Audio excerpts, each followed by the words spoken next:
du bien fondé d'intégrer la pratique de la communication non violente dans le cadre des milieux professionnels. Alors j'ai une formation, mon parcours personnel fait que j'ai une formation en gestion. Ensuite, en début de carrière, j'ai travaillé assez bien d'abord dans quelques entreprises privées, ensuite dans l'une ou l'autre institution publique, pour terminer ma carrière d'employée avant de devenir indépendante et formatrice en communication non violente. Mon dernier emploi donc était au sein d'une chambre de commerce de ma région où j'avais créé et je gérais avec une collègue le service de formation. Et dans le cadre de cet emploi, j'ai été amenée à côtoyer beaucoup de chefs d'entreprise, des dirigeants PME. Je les accompagnais dans des formations à l'année. Et donc le monde de l'entreprise, c'est un monde que je connais bien. Or, maintenant que je suis formatrice en communication non violente, j'interviens donc, une grosse partie de mon travail consiste à intervenir au sein d'organisations diverses, de secteurs variés, pour accompagner les équipes et les dirigeants de diverses façons, mais notamment avec la communication non violente. Et il y a une remarque qui m'est faite très régulièrement quand j'interviens comme ça, pas toujours, mais assez souvent, c'est que les personnes sont très touchées, très séduites par le processus, et bon nombre d'entre elles me disent « Sophie, c'est bien la communication non violente, ça doit être formidable dans le cadre de la vie privée, mais franchement, dans le cadre de la vie professionnelle, de l'entreprise, de l'organisation, tu sais, la CNV, ça fait très peace and love, vous les praticiens de la CNV, on dirait que vous vivez dans un monde de bisounours, mais l'entreprise, la réalité d'une entreprise, ce n'est pas ça. C'est une jungle où la loi du plus fort est d'application, et donc la CNV et la vulnérabilité qui en découle, c'est pas du tout, c'est très difficile en tout cas, voire impossible pour certains, de l'utiliser dans le cadre du milieu professionnel. Alors, au début, c'est une remarque qui me déstabilisait assez bien, puis j'y ai longuement réfléchi. Et pour moi, il y a une grande confusion en fait dans les organisations, mais quel que soit le milieu, que ce soit le secteur social, même le milieu scolaire, etc. Il y a une grande confusion à mes yeux entre force et violence, et entre vulnérabilité et faiblesse. Alors, la violence, en fait, tout le monde est capable d'être violent. Depuis notre plus tendre enfance, au bac à sable, nous avions notre petite pelle, et si notre voisin piquait notre râteau, paf, paf, sur la tête, et il me rendait mon râteau illico. Ça, c'était à partir d'un an et demi, on peut faire ça. Tout au long de notre vie, c'est facile d'être violent, d'agresser les gens, d'exercer du pouvoir sur eux, du chantage, d'exiger, voilà, de faire le forcing et de vivre dans des rapports de force régulièrement. Et jusqu'à ce que, j'imagine, nous soyons très très vieux, nous aurons une canne et nous pourrons taper sur la tête du voisin avec notre canne, même quand nous aurons encore 90 ou 95 ans, si nous allons jusque-là. Donc la violence, je pense, est à portée de tout le monde, tout au long de notre vie. La force que la communication non violente nous insuffle, nous permet de développer, n'a rien à voir avec la violence. En communication non violente, on développe une force, une très très grande force à mes yeux, mais en plusieurs étapes. Et ça commence par oser être vulnérable et surtout oser se mettre en lien avec sa propre vulnérabilité. Donc ça commence de moi à moi. Et la première force à développer, à être capable d'acquérir, c'est de quitter ma tête, tous mes jugements, mon mental, etc., les jugements et les interprétations que je peux faire sur les événements et sur les autres ou sur moi-même, de passer la première barrière, le premier obstacle, pour aller vers mes émotions, vers mon cœur. Il y a beaucoup de personnes qui sont coupées de leurs émotions, qui ont beaucoup de mal à aller à l'écoute de leurs émotions et de leurs sentiments. Ensuite, passer la deuxième barrière, qui se situe ici, pour aller vers mes besoins. Et pourquoi c'est difficile? Parce que d'abord, nous n'avons pas été habitués à faire ça, bon nombre d'entre nous en tout cas, et que bien souvent, nous avons mis de côté tout un tas d'histoires qui ne sont pas très agréables, qu'on n'a plus envie de remuer. J'ai mis un couvercle là-dessus, sur mes émotions et mes besoins, et tout est bien retombé, vous savez, comme une casserole de soupe où les gros morceaux tombent dans le fond, ou la vase dans un étang, c'est un peu la même chose.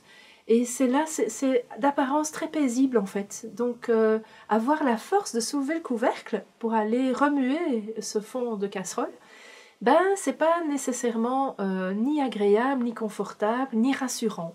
Donc c'est déjà avoir cette force-là de passer le couvercle, les deux couvercles, et d'oser aller à l'écoute de mes sentiments et de mes besoins, c'est-à-dire oser être en lien avec ma vulnérabilité, en ayant la confiance que je vais pouvoir gérer ce qui va émerger. Ça, c'est le premier niveau de force. Et cette vulnérabilité, au départ, est perçue par les personnes, moi je suis passée par là aussi, mais encore plus au sein des entreprises, comme une faiblesse. Or, la vulnérabilité devient, à force de la côtoyer, une grande force. Le deuxième niveau de force que je développe avec la communication non violente, c'est qu'une fois que je suis en lien avec mes sentiments et mes besoins, j'ose me mettre debout face à mon interlocuteur et j'ose lui partager ma vulnérabilité, c'est-à-dire comment je me sens et quels sont mes besoins.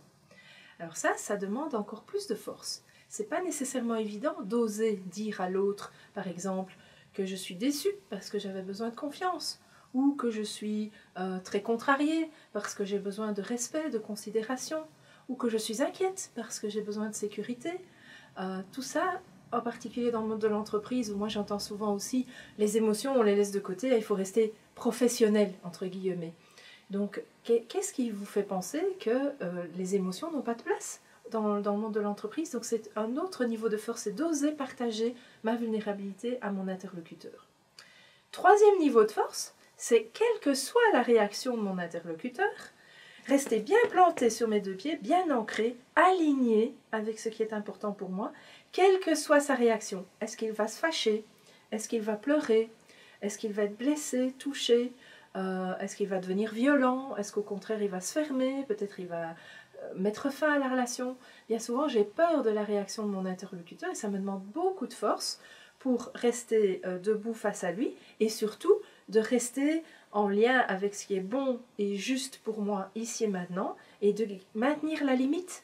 Si par exemple il n'est pas d'accord avec ce que je viens de lui proposer, eh bien de pouvoir dire non, moi c'est la limite. Si je vais au-delà, si je n'écoute pas mon besoin de sécurité, si je n'écoute pas mon besoin de considération, c'est quelque part ne pas me respecter moi-même. Donc rester bien planté sur mes deux pieds.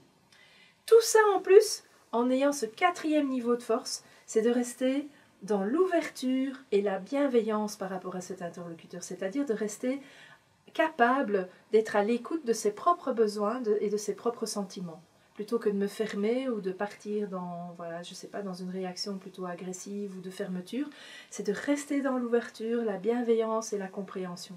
Eh bien ça, c'est un niveau de force que je n'ai jamais vu, jamais constaté quand j'arrive dans une organisation, et c'est un niveau de force qui n'en est parfois qu'à ses balbutiements lorsque je repars après une mission d'accompagnement en formation ou en supervision. Ça dépend vraiment évidemment de la durée de l'accompagnement et de la supervision. Alors vous l'aurez compris, ce niveau de force n'a rien à voir avec la violence. Et la vulnérabilité, petit à petit, devient une force plutôt qu'une faiblesse. C'est vrai que tant que je me perçois comme vulnérable et faible lorsque je suis en lien avec mes sentiments et mes besoins, je ne vais pas nécessairement le partager à mon interlocuteur. Je vais attendre d'avoir développé, d'avoir suffisamment intégré le processus, d'être suffisamment en confiance et en sécurité avec ma propre vulnérabilité avant de la partager à d'autres, et en particulier en milieu professionnel. Pourquoi? Parce qu'il y a des enjeux parfois de l'ordre de la sécurité du travail, etc.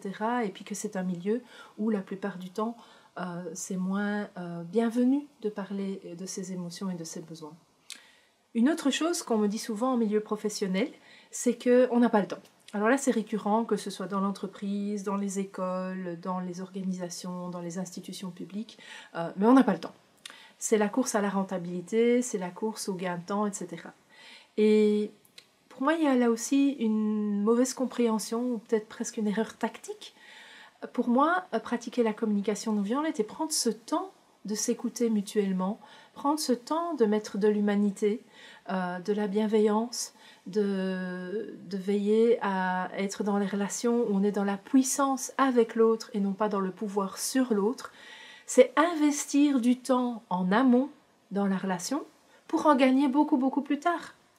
Et généralement, dans les entreprises, dans le milieu professionnel, on se dit « Oui, mais on n'a pas le temps, il faut produire, il faut être efficace, il faut rentabiliser l'entreprise, il faut gagner de l'argent. Et donc, on n'a pas le temps d'investir du temps là-dedans, on réglera plus tard. » Et en fait, ça génère beaucoup de démotivation, beaucoup de stress, c'est comme ça qu'on voit apparaître des personnes qui font des burn-out ou un absentéisme récurrent, de plus en plus fréquent, un personnel profondément démotivé. Et tout cela a un coût énorme pour l'entreprise.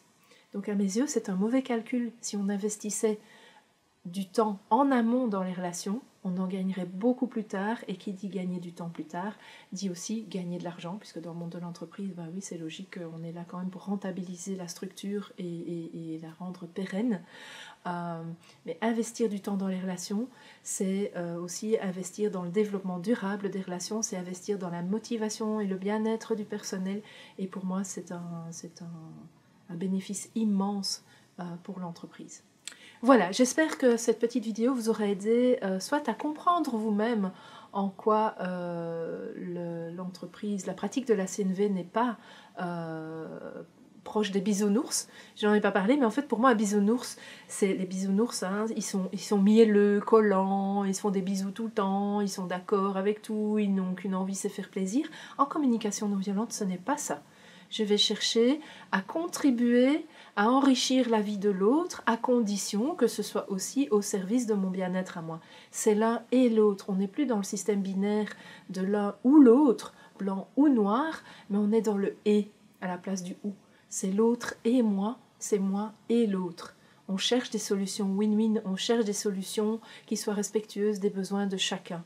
Et ça, ça n'a rien à voir avec les bisounours. Voilà, j'espère que cette vidéo vous aura permis de comprendre le bien fondé et l'intérêt que vous pourriez trouver à intégrer, à insuffler les fondements de la communication non violente au sein de votre organisation, pour vous-même ou pour vos équipes.